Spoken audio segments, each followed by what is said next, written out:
America के साथ deal नहीं ढील हुई है, लचर रहा है। राहुल गांधी समेत पूरा विपक्ष जो दावा कर रहा है और ट्रंप के दबाव में भारत ने रूस से तेल खरीदना बंद कर दिया है, ये बात भी कही जा रही है।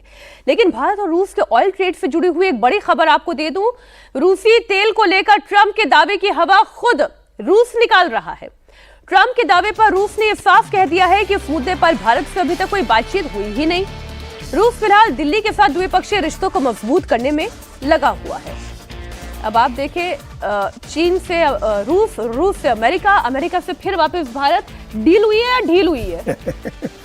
नहीं, वो तो डील होगी। अभी तो उसके जब उसका मसौदा दस्तावेज आएगा, जब उस पर साइन होंगे, उसके डिटेल्स आएंगे, तब पता चलेगा क्या डील है। अब ये लोग जो कह रहे हैं, ये अमेरिका के दो नेताओं के बयान के आधार पर आज मोदी इस पे बोलेंगे। अब बोल सकते हैं, चूंकि वो एक बड़ी चीज है। देखिए, वो विपक्ष के आरोपों का जवाब देना प्रधानमंत्री का काम नहीं है। किसी ऐसे आरोप का जिस पर आपने उनको बोलने नहीं दिया है, उस पर आप बोलेंगे तो ये तो नियम संगत कैसे होगा?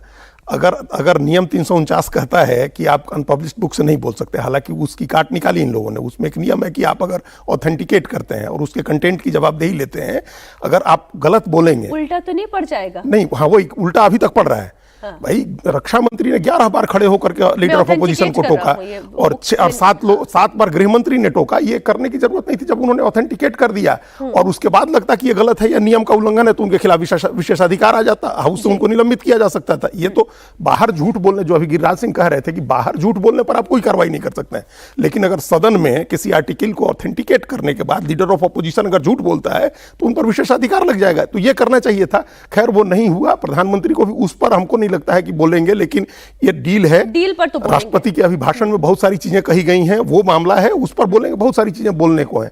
लेकिन ये जो अमेरिका और ये रूस वाला जो मामला है, ये भले बात नहीं हुई है हमारी रूस से, लेकिन आज ही वो तमाम फिगर्स छपे हैं कि हम लोग 18 लाख बैरल तेल रोज खरीद रहे थे जी, और अब 12 लाख बैरल खरीद रहे हैं।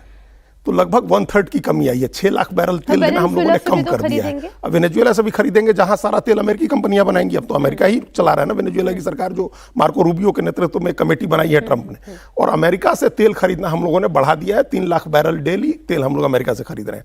इधर 6 लाख बैरल रूस से खरीदना हम लोगों ने कम किया है। तो भले बात नहीं हुई है ऑफिशियली, लेकिन रूस से तेल खरीदना भारत ने कम कर दिया है।